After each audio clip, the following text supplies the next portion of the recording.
it's nice to see Ye get back to his sound, bro. This album feels at home from him. A lot of these songs sound like demos. They sound like incomplete ideas, not really fleshed out. We left for the baby, we left for the baby, we left for the baby, we left for the baby, we left for the baby, we left for Gods.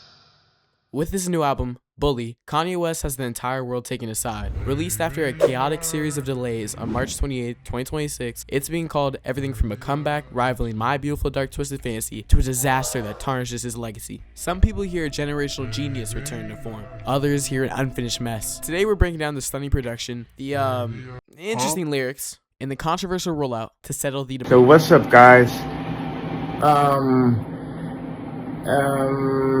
2 hours later. Before we even get to music, we have to talk about the chaos that birthed it. Bully is Kanye's first solo album since Donda in 2021, and it comes after a period of intense public controversy. First teased for a summer 2025 release that never happened. The album's rollout became an endless cycle of delays. A planned date of March 27th, 2026 also came and went, leaving fans, including myself, very disappointed. The album finally released through a YouTube livestream listening party, followed by a wide streaming release on March 28th. But even then, physical copies reportedly had different tracks and vocals than a digital release, fueling the idea that the album wasn't fully finished. This is the essential context for Bully, an album born from isolation and delivered with all the stability of a Jenga tower. To its defenders, Bully isn't just a good album, it's a necessary one. They see it as a glorious return to form, where he realizes he's a musical genius. The masterpiece argument really comes down to two things: the production and a new emotional tone. First, the production. This thing is a love letter to the art of sampling, a stunning display of crate digging that feels both old school and futuristic. West and his team of collaborators, which includes heavyweights like James Blake, the legendary Trackster, and 88 Keys, have woven a rich tapestry of sound. The production is built on warm, soulful rearrangements, with samples of the Supremes and Stevie Wonder being chopped, looped, and recontextualized into something totally new. Some tracks are praised for their haunting, atmospheric vibe, while others have a glow reminiscent of 808s and Heartbreak, or feel grand enough to have been on My Beautiful Dark Twisted Fantasy. This isn't the abrasive, industrial sound of his more recent work. It's a return to the soulful textures that made him famous.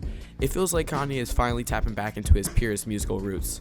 The second part of the masterpiece argument is all about the lyrics and vocals. On Bully, Kanye sings more than he raps, and his voice is often drenched in auto-tune. They argue this quiet, toned-down delivery reflects a man stepping back from the edge, trading his usual bombast for introspection. Instead of directly tackling his recent controversies, Ryan Garcia, this Ye, I'm on the nitrous. the album focuses on more universal themes of love and growth, which some see as a sign of maturity. There are still flashes of the old Kanye's sharp wordplay, especially on tracks like King and Whatever Works. His collaborators, like Travis Scott on Father and CeeLo Green on the title track, are woven into the album's atmospheric mood instead of stealing the show. For those who love this album, Bully is the sound of an artist finding his footing again, creating his most vulnerable and cohesive work in years.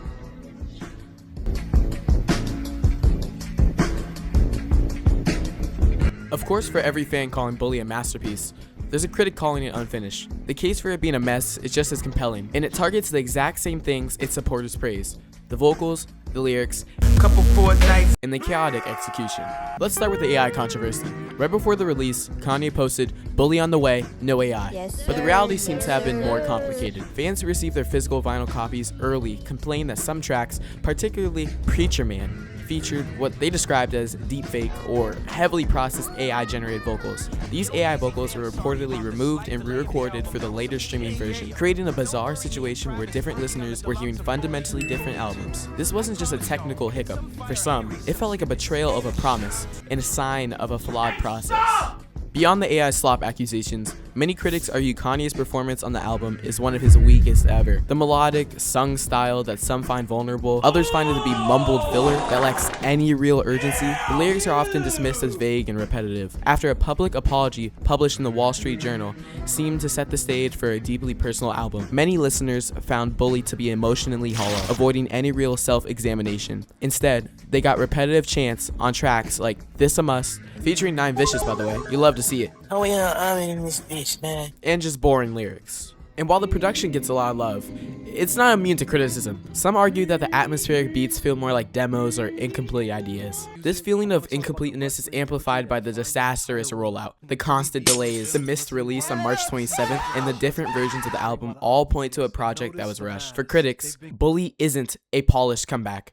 It's a collection of half-baked demos, held back by weak vocals and a rollout so chaotic it sabotaged the art itself.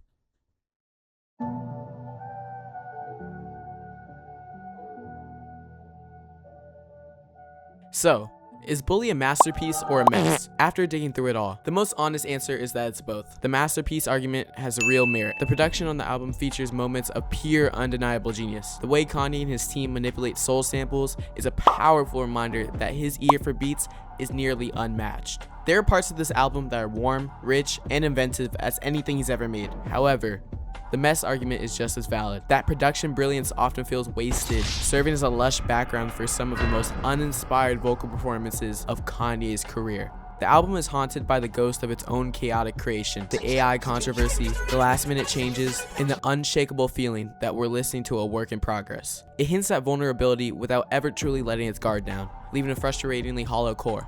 Ultimately, Bully is neither a triumphant masterpiece nor a total disaster. It's something far more fascinating, and honestly, more fitting for the stage of Kanye's career. A brilliant, flawed, and unfinished public experiment. You can see the blueprint of a cathedral in its foundation, in the stunning arches of its production, but the walls are half built, and the message on them is barely legible. It gives us glimpses of the producer who changed the game, even as it highlights the detachment of the man behind the music. But that's just my take. The great thing about an album this interesting is that there's no single right answer. It's an argument. And now I want to hear your side. Drop a comment below.